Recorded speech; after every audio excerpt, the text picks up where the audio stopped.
1월 17일 오늘 하나님의 말씀은 신명기 17장 말씀입니다. 14절로 17절 말씀. 네가 네 하나님 여호와께서 내게 주시는 땅에 이르러 그 땅을 차지하고 거주할 때 만일 우리도 우리 주위의 모든 민족들 같이 우리의 왕을 세워야겠다는 생각이 나거든. 반드시 네 하나님 여호와께서 택하신 자를 네 위에 왕으로 세울 것이며 네 위에 왕을 세우려면 네 형제 중에서 한 사람을 할 것이요 네 형제 아닌 타국인을 네 위에 세우지 말 것이며 그는 병마를 많이 두지 말 것이요 병마를 많이 얻으려고 그 백성을 애굽으로 돌아가게 하지 말 것이니 이는 여호와께서 너희에게 이르시기를 너희가 이후에는 그 길로 다시 돌아가지 말 것이라 하셨음이며 그에게 아내를 많이 두어 그의 마음이 미혹되게 하지 말 것이며 자기를 위하여 은금을 많이 쌓지 말 것이니라. 본장은 이스라엘 백성이 가나안에 도착하면 주변 국가의 왕정을 지켜보고 왕정 제도를 요구할 것을 하시고 왕정 제도에 관한 규례를 주신 거예요. 그때 왕을 세우게 될 때 동족 중에서 세우고 왕이 된 사람은 병마, 은금, 아내를 많이 두지 말라는 내용이십니다. 원래 이스라엘의 왕을 세우는 것은 하나님의 뜻이 아니라 백성들의 요청에 의한 것이었습니다. 이 일로 인해 이스라엘의 마지막 사사였던 사무엘이 고민에 빠진 적도 있었죠. 화를 낸 적도 있었습니다. 그러나 하나님께서 사무엘에게 그들의 말대로 하라고 하시며 사울을 이스라엘의 초대왕으로 주셨던 것이에요. 이스라엘의 정치적 이상은 이방인들과는 달리 하나님께서 그의 백성을 다스리시며 왕은 하나님의 종으로서 그의 뜻을 따라 백성을 돌보는 것입니다. 그래서 그들은 하나님께서 택하신 자를 왕으로 세워야 하는 것입니다. 아무리 뛰어난 능력이 있고 사람들에게 인기가 있어도 하나님께서 택하시고 기뻐하시는 자여야만 되는 것이죠. 또 이스라엘 사람인 형제 중에서 하나님의 뜻에 부합되는 자를 왕으로 추대하라는 여호와의 말씀이십니다. 이방인을 세울 경우에는 이스라엘에게 주신 하나님의 말씀을 모르고 이해하지 못하기에 질서가 잡히지 않게 되고 또 신앙이나 풍습이 다르기 때문이죠. 또한 왕이 된 자가 지켜야 할 3대 금지 규정을 주셨는데 일단 병마를 많이 두지 말라고 하셨어요. 어느 세대나 어느 왕이나 군비를 증강하게 되면 군비를 믿게 되고 여호와를 의지하지 않게 되죠. 또 군비를 증강하기 위해 백성들을 애굽으로 돌아가지 못하게 하라고 하셨는데 이 말씀은 옛 생활과 우상 숭배로 돌아가는 것을 막으라는 것이에요. 솔로몬 왕 또한 젊어서 왕이 되었을 때 오로지 여호와 하나님만을 바라보면서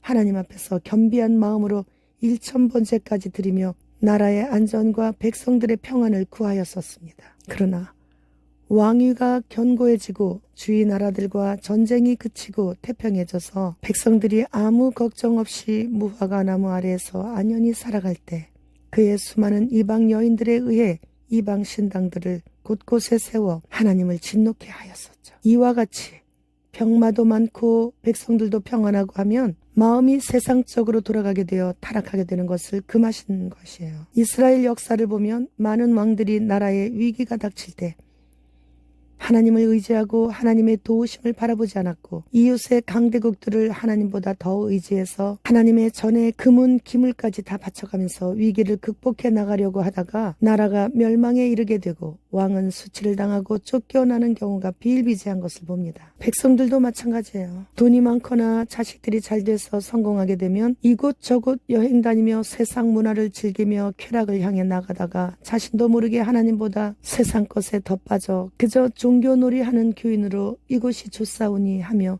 머무르게 되는 것이에요. 또 왕이 된 자가 지켜야 하는 것의 두 번째는 아내를 많이 두지 말라고 말씀하셨어요. 아내를 많이 두었던 솔로몬 왕을 보면 알죠. 우상 숭배하는 아내들로 인해 그 아들 르호보암 때에 가서 나라가 둘로 나눠지게 되는 것을 봅니다. 하나님은 첫사람 아담에게 하와라는 한 명의 아내를 주셨습니다. 따라서 일부 일처는 성경적인 것이에요. 성경대로 따를 때 가정의 평화와 국가의 안전이 보장되는 것이죠. 또 하나님께서는 왕은 은금을 지나치게 많이 쌓아두지 말라고 하셨는데 이는 하나님보다 은금을 더 의지하게 되기에 망하는 지름길이 되기 때문이죠. 바벨론의 마지막 왕 벨사살은 유다에서 가져온 하나님 성전에 값비싼 금잔들을 내어다가 바벨론의 강함과 자신의 부를 자랑하면서 왕비와 첩첩들과 고관들을 초대해서 금잔에다 술을 부어 마시다가 그날 밤에 메대 바사에 의해 소리 없이 멸망당했습니다. 이와 같이 왕이나 백성이나 지나친 부요는 오히려 화를 불러오게 되는 것이에요. 이 세상은 사탄이 통치하고 있기 때문이에요. 사탄은 아담에게서 탈취한 세상 물질을 자기에게 충성을 다하는 자들에게 풍성히 제공하여 자신을 하나님처럼 높이고 있는 것입니다. 이제 곧 적그리스도가 세상 중앙에 자신의 보좌를 용처럼 꽈리 틀고 앉아서 하나님의 백성들을 매매의 기능을 하지 못하도록 괴롭게 함으로 인해 먹고 사는 것을 통해 하나님을 배신하는 행위를 하도록 유도하게 될 것입니다. 3절로 7절 말씀. 가서 다른 신들을 섬겨 그것에게 절하며 내가 명령하지 아니한 일월 성신에게 절한다 하자.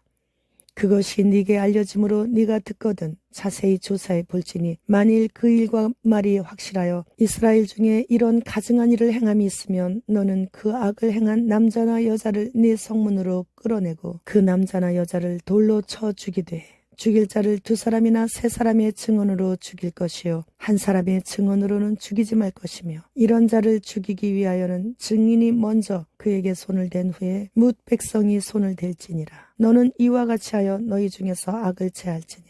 우상 숭배는 유일하신 하나님 외에 다른 신들을 섬기는 것이므로 하나님께서 가장 미워하시는 가증스런 죄악이며 우상 숭배자를 죽이는 것 이외에 다른 처벌 방법이 없다는 것을 명확히 보여주시고 계십니다. 우상 숭배는 자신은 물론 나라의 존재 자체도 위협하기 때문이죠. 하늘에 있는 해, 달, 별들에게 절하는 것은 살아계신 창조주보다 피조물인 무생물에게 영광을 돌리는 일이므로 결코 용서받을 수 없다는 말씀이에요. 그런데 하나님께서 만드신 무생물도 아닌 사람들이 만들어낸 매매의 기능인 돈을 하나님보다 더 좋아한다면 어찌 하나님의 진노를 피할 수 있겠습니까? 이제 매매의 기능인 CBDC 출연이 목전에 있습니다. 벌써 국가에서 지원해주는 지원금인 초등학교 입학준비금 20만 원을 마이데이터에 연결해야 받을 수 있도록 하고 있습니다. 고작 20만 원 받기 위해 매매의 기능과 연결고리가 되는 간편 결제 표준안인 제로페이를 사용하기 위해 결국은 매매의 기능이 있는 CBDC를 향해 갈 것인가? 그것을 허락한다면 건강검진에 관한 모든 정보와 함께 가야 하기에 흰신을 신지 않은 아동은 학교 등교도 금지되게 되는 불이익을 누가 견딜 수 있겠습니까? 그러한 일들이 지금 시작되고 있으니 말세를 살아가는 성도들은 더욱더 성경 말씀을 보고 또 보고 묵상하고 또 묵상하여 결단을 내려야 합니다. 따라서 지금은 정부의 말에 반대로 행해야 사는 세상 마지막 시대에 우리는 살고 있습니다. 지난 팬데믹 때 정부의 말에 불응하여 흰신 안 신은 사람들에게 가해지는 여러 가지 불이익을 감수하면서도 끝까지 따르지 않은 사람들은 현재 전 세계적으로 희귀한 순수 자연인 혈액 보유자가 된 것이에요. 미군 전투병력 1만 명이 사우디아라비아의 미 공군 기지에 도착했다고 합니다. 미국 정부 관리에 참여하는 인공지능 알렉사는 2024년 3월 1일에 인류가 한 번도 본 적이 없는 무기를 사용하는 세계 3차 대전이 개시된다고 대답했습니다. 후티 반군은 예멘 전쟁이 장기화되면 인터넷 전송하는 해저 케이블을 파괴하겠다고 합니다. 전 세계가 인터넷이 끊기게 되어 아무것도 볼 수도 없고 들을 수도 없는 그런 세상을 살게 되는 것이죠. 주님 곧 오십니다. 마라나타.